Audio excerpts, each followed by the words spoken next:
पिंजरा एक बंधन। एक महात्मा जी अपना उपदेश छोटी छोटी कहानियों के द्वारा दिया करते थे। एक दिन उन्होंने निम्नलिखित कहानी के द्वारा अपनी शिक्षा दी।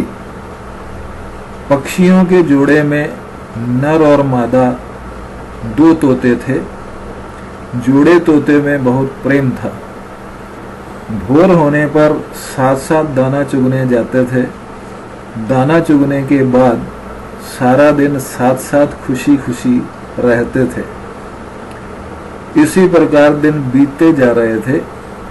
एक दिन दाना चुगने के बाद सभी पक्षी घोंसले की ओर लौट रहे थे। पक्षियों के झुंड ने देखा एक पेड़ के नीचे कुछ अनाज के दाने पड़े हुए हैं। तोते ने अनाज के दाने देखकर लोभवश होकर दाने खाने के लिए जल्दी से नीचे उतरने लगा। मादा तोते की पुकार अनसुनी कर दी।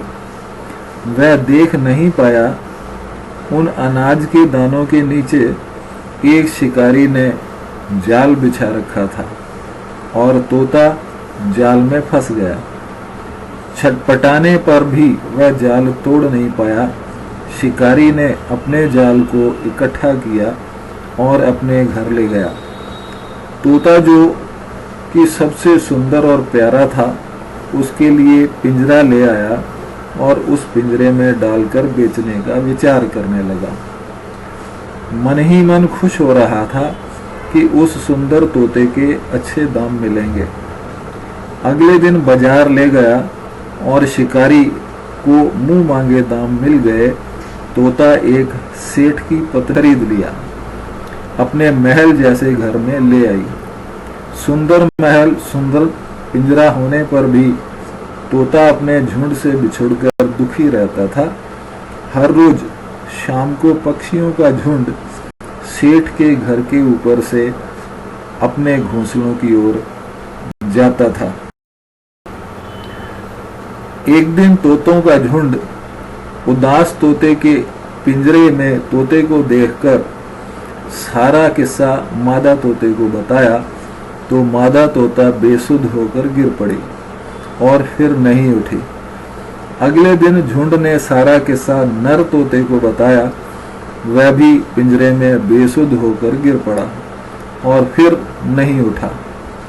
सेठ की पत्नी ने देखा कि सुंदर तोता पिंजरे में बेसुध पड़ा है और हो सकता है मर गया हो।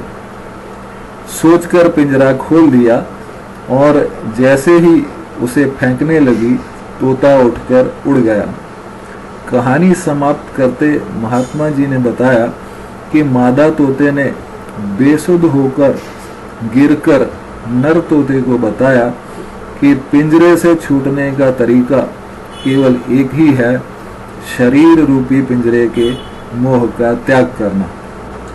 इसी प्रकार की कहानियाँ सुनने के लिए आप मेरे चैनल को सब्सक्राइब करें और इससे भी ज़्यादा सुंदर कहानियाँ आपको सुनने को मिलेंगी।